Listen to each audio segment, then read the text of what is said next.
আসসালামু আলাইকুম আরহামাতুল্লাহ। YouTube channel best education এর পক্ষ থেকে আপনাদের সকলকেই অভিনন্দন। আমরা আবারও আপনাদের মাঝে হাজির হলাম সপ্তম শ্রেণীর গণিত নিয়ে। আজকের অধ্যায় হবে ষষ্ঠ। আমরা ইতিমধ্যেই 5টা ক্লাস শেষ করেছি। যারা আমাদের সাথে আছেন তারা নিয়মিত ক্লাসগুলো করেন, প্রতিনিয়ত আপনারা আপডেট ভিডিও পাবেন। তাহলে আমরা বলে এই সম্পর্কে আলোচনা করে আসছি। যারা 1-2 ভিডিও দেখেননি তারা দয়া করে 1 এবং 2 ভিডিওটি দেখে নেবেন, তাহলে আপনারা অনুশীলনী 1.1। এখন আমরা যে বিষয়ে অঙ্ক করব নম্বর 3।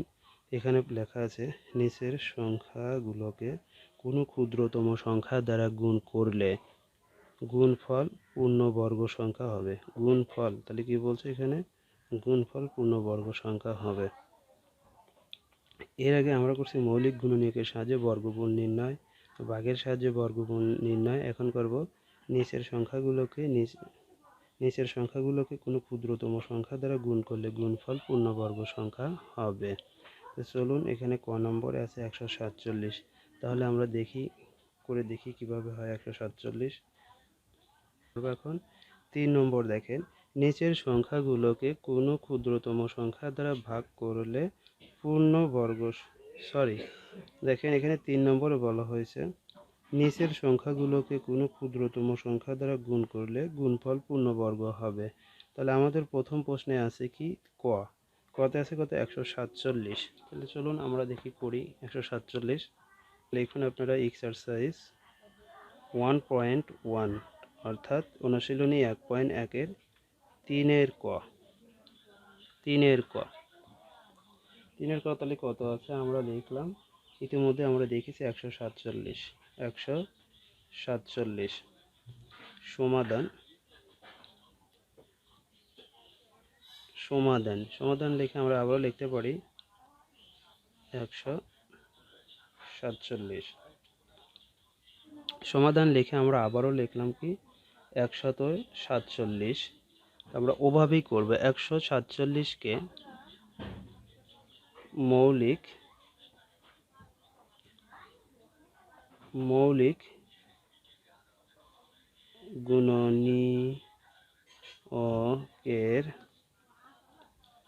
গুণনীয়কের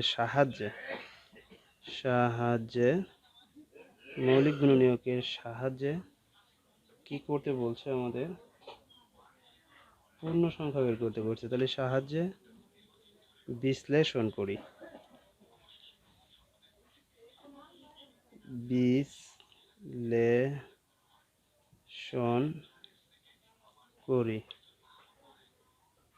বিশ্লেষণ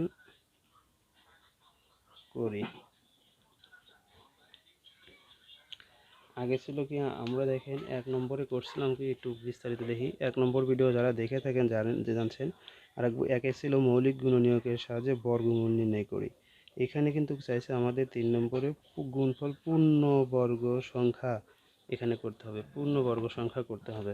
তাই এখানে আমরা লিখছি 147কে, তাই আমরা এখানে লিখলাম 147কে মৌলিক গুণনীয়কের সাহায্যে বিশ্লেষণ করি।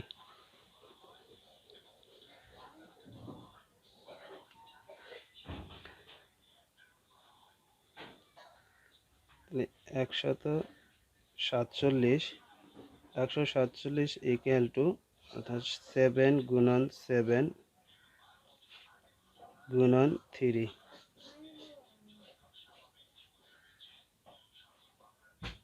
জোড়া করে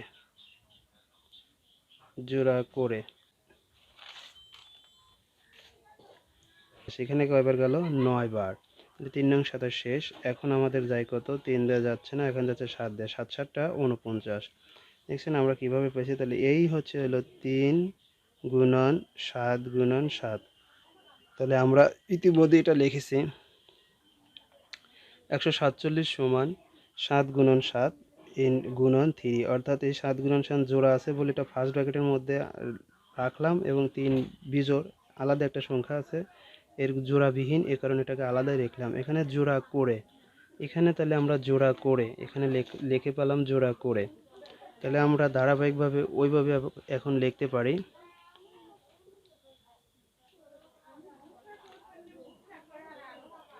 এখানে এখানে এখানে লিখে থাকবো থেকে আমরা 3 জোড়া বিহীন 3 হচ্ছে কি জোড়াবিহীন, সুতরাং 3 গুণন 1, তাহলে সমান সমান কি হয় 3, সমান সমান আসলে আমাদের কত 3। সংখ্যাটিতে গুণ করলে 167 সংখ্যাটিতে গুণ করলে একটি আমরা কি পাচ্ছি, একটি পূর্ণবর্গ সংখ্যা পাচ্ছি, একটি পূর্ণবর্গ সংখ্যা একটি পূর্ণবর্গ সংখ্যা হবে, একটি পূর্ণবর্গ সংখ্যা হবে।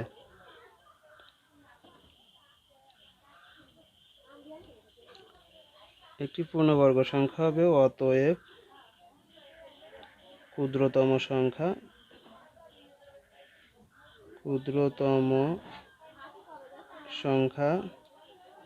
অতএব ক্ষুদ্রতম সংখ্যা কত আমাদের 3, এই 3ই হচ্ছে উত্তর, এই 3ই হচ্ছে আমাদের কি উত্তর কত 384। তাহলে চলুন দেখি 384কে কিভাবে আমরা একটি ক্ষুদ্রতম পূর্ণবর্গ সংখ্যা করতে পারি।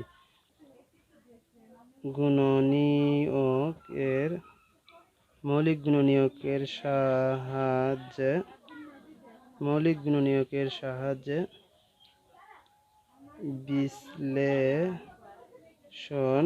করি। মৌলিক গুণনীয়কের সাহায্যে তাহলে কি করলাম, বিশ্লেষণ করি।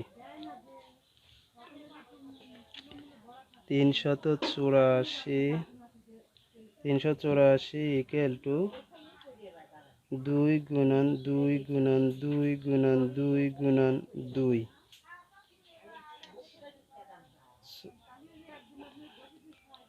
কত হলো 2 গুণন 2 গুণন 2 গুণন 2 গুণন 2 গুণন 2 গুণন 3।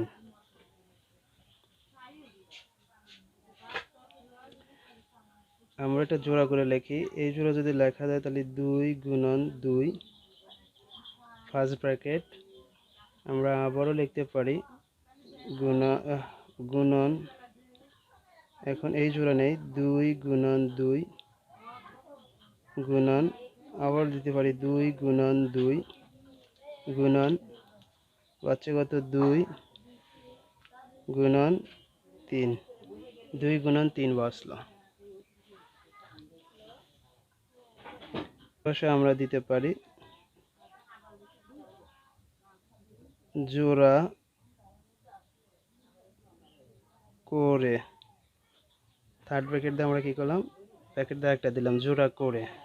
এখন আমরা জোড়া করব, তাহলে এই সংখ্যা এটা যা আছে হুবহুব সেম এটাই লিখবো, 2 গুণন 2 ফার্স্ট ব্র্যাকেট গুণন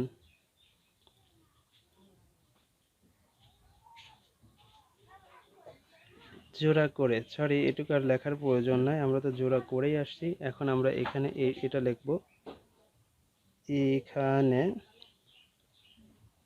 এখানে তাহলে লিখতে পারি আমরা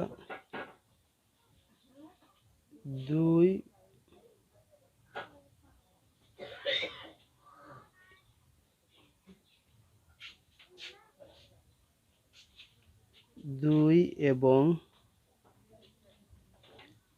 3 জোড়া বিহীন, তাহলে আমরা এখানে 2 এবং 3 জোড়াবিহীন, সুতরাং 2 গুণন 3 সমান 6।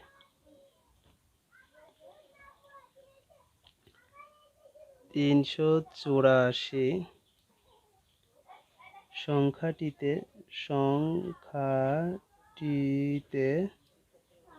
সংখ্যাটিতে 6 দ্বারা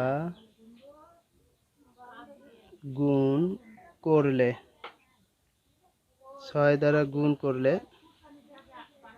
6 দ্বারা গুণ করলে একটি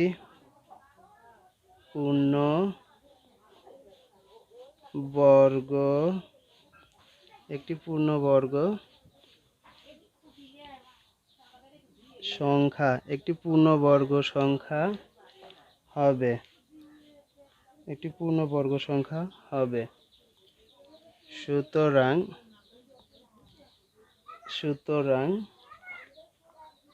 ক্ষুদ্রতম সংখ্যা